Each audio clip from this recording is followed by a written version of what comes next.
Hey everybody, Matty here with Altcoin Buzz. Happy Monday. Hope you're having a great start to your week. We are discussing the context of coronavirus now and how it has shone a spotlight on Bitcoin in the context of everything that's happening. We'll discuss that. We'll discuss on Uptrennd here, a Digibyte topic. We'll look at Neo as well and what they're up to in terms of 2020 operations, as well as Vechain. Let's first off, however, take a snapshot look at the market, which is up today. But first, if you are into this kind of content, blockchain, cryptocurrency, Bitcoin, be sure to subscribe below and hit the like button. Stay tuned as well to the end of this video for information on how you can be the next winner of our Crypto Tag Zeus starter kit. We give one away every Saturday. But with no further delay, we are up pretty nicely for a Monday morning, $177 billion total market cap. As you can see, things are up several percentage points. We've more than made up for the dump that we saw yesterday. Bitcoin was starting to tumble, but it's more than made up for that this morning as I record this. Bitcoin up 3.1% in these last 24 hours.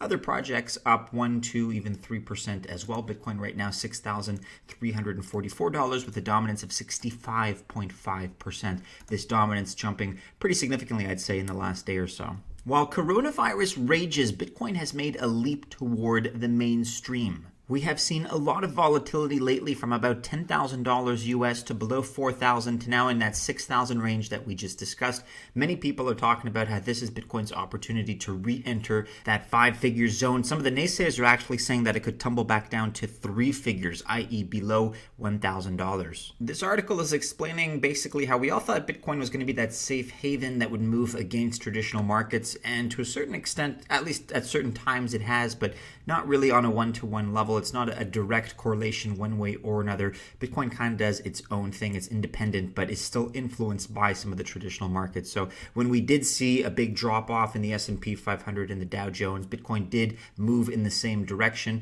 which was an unfortunate observation for some. But here's the point that they make. More important than that is another event that's unfolding. A more encouraging trend has attracted much less attention, and we're not talking about it when perhaps we should be. Having banned cryptocurrencies in the past or refused to acknowledge them as money, various countries have suddenly started recognizing them in their financial laws and courts, and this could well mark an important shift for these digital assets towards the mainstream. The motivation for these shifts has been the new global standards for anti-money laundering and counterterrorism set by global watchdog, the Financial Actions Task Force, and the rules provide a useful know your customer and anti-money laundering framework for cryptocurrency transactions which did not exist previously and were the reason why many countries did not allow them. You have examples here that have unfolded in the French courts, in Abu Dhabi, in India, and not to mention the fact that the major legislation that was proposed in the US, the bailout money, one of the earlier draft versions of the bill,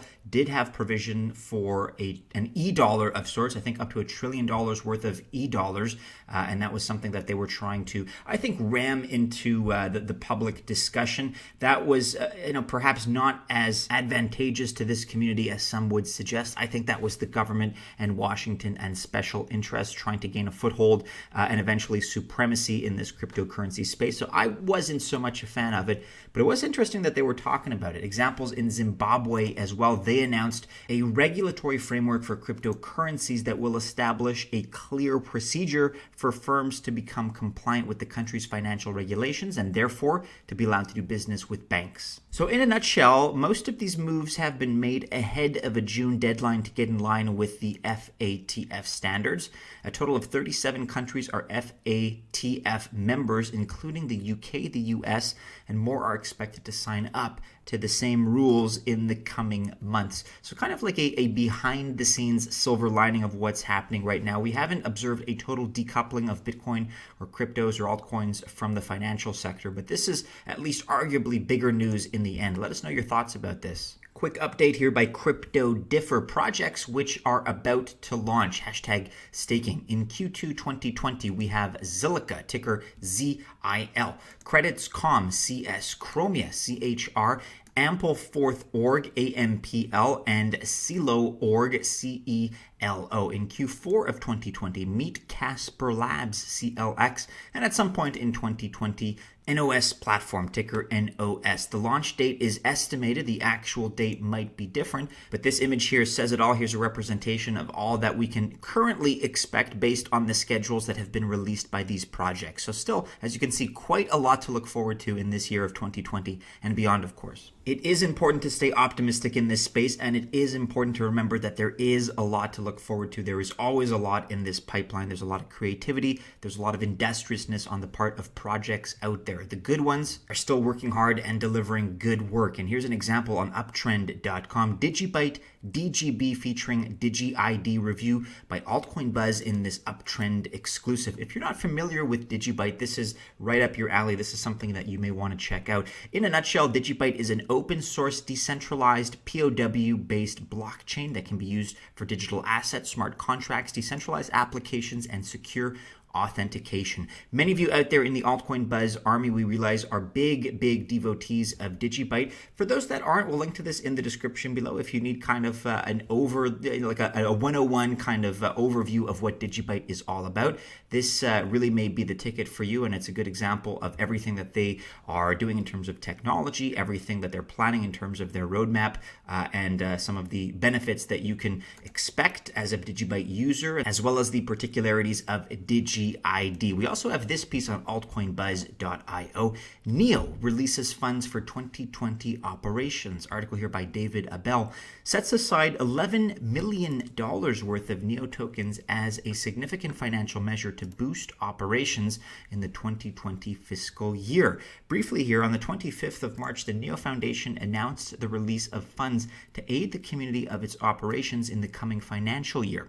A total of 1,660,865 NEO tokens were released, worth approximately $11 million, with 27.8 million NEO, approximately 190 million, still available. And it's important to note here, reports indicated that this transfer seemed to imply that the foundation's funding pool was actually quite a bit deeper than the one contained in the first wallet. There were also indications that the address to which the transfer happened might not be an exchange address. The sparse transaction history seemed to support the idea. However, it was possible that it could be the exchange's cold wallet. And finally, for today, on the subject of awesome projects and great initiatives, Vechain Financial Executive Report Volume 10. It is available here on medium.com, released on the 27th of March, just a few days ago. They're aiming for transparency, fairness, and openness.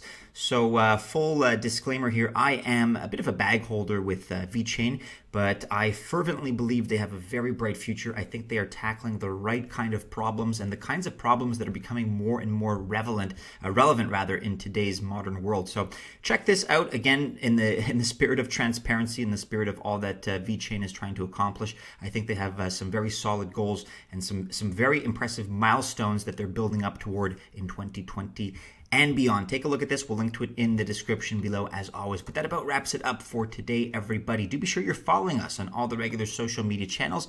Keep checking back into altcoinbuzz.io for all the latest. Go ahead, like, subscribe, share, and hit the bell, of course, to receive notifications if you've enjoyed today's video. Best of luck if you choose to invest. Best of luck if you choose to enter our giveaway. That happens every Saturday. We give away a Crypto Tag Zeus starter kit. To be eligible for that prize, you got to make sure you're subscribed to Altcoin Buzz on YouTube. You got to like our videos, and you got to comment on our videos. But have a great Monday, everybody. A great start to your week. And as always, we do hope to see you again soon in our next video. Take care.